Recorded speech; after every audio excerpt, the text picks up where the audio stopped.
Because we have to not just think about the school to prison pipeline, but really the cradle to prison pipeline.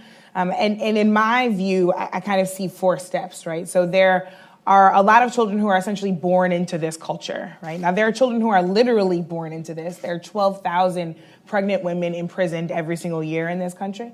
And there are 28 states that have no laws disallowing what's called shackling during birth. So the mothers are actually shackled while they're giving birth, which not only for any of the women who have given birth in here, if you can imagine not being able to move your body to be more comfortable during the most painful experience of your life. So it's difficult for the mother, but it's also very difficult for the child because it makes it much harder for the doctors to deliver a healthy baby. So you've got children who are literally born into this, but also this broader culture that Clint has already walked us through, that are born into communities that have been completely destroyed by mass incarceration, the war on drugs, et cetera.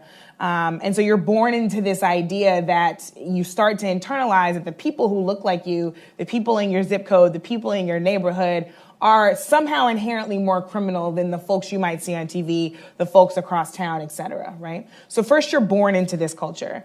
Then you're disciplined into it once you get into school. I remember we were training our teachers in St. Louis, and I went to one of the schools where someone else was in charge, but one of my staff members was there to observe a teacher. And she called me and said, I need you to come down here immediately.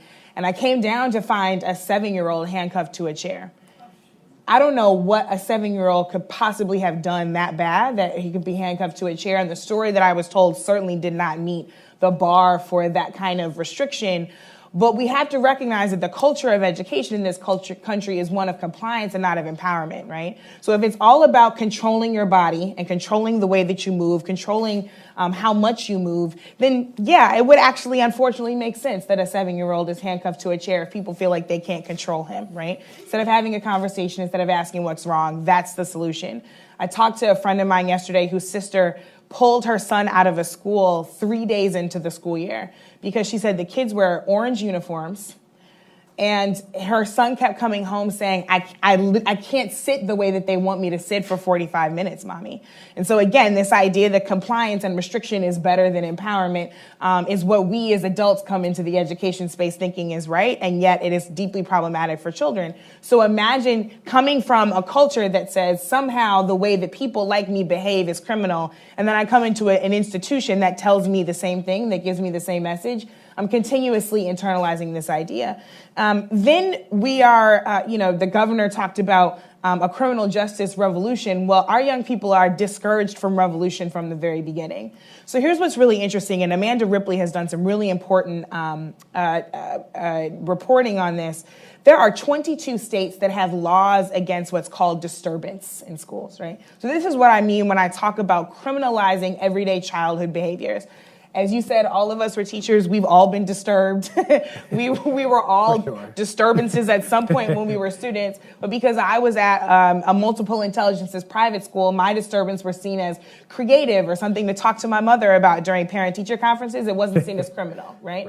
For so many of our young people, it's seen as criminal. And a lot of these videos that we've seen gone viral, the thing that happens in schools where we see, officers throwing kids and kids getting shackled and stuff like that. The thing that happens behind the scene is that often the young person who put out the video is actually admonished for disturbance. And in 22 states, that's a criminal offense, right? So kids are everything from expelled to actually seeing criminal charges brought against them simply for telling the truth. And if you're discouraged from telling the truth as early as elementary school, then you can bet that criminal justice revolution that we need is not going to come. So you're born into it, you're disciplined into it, you're discouraged from revolutionizing it,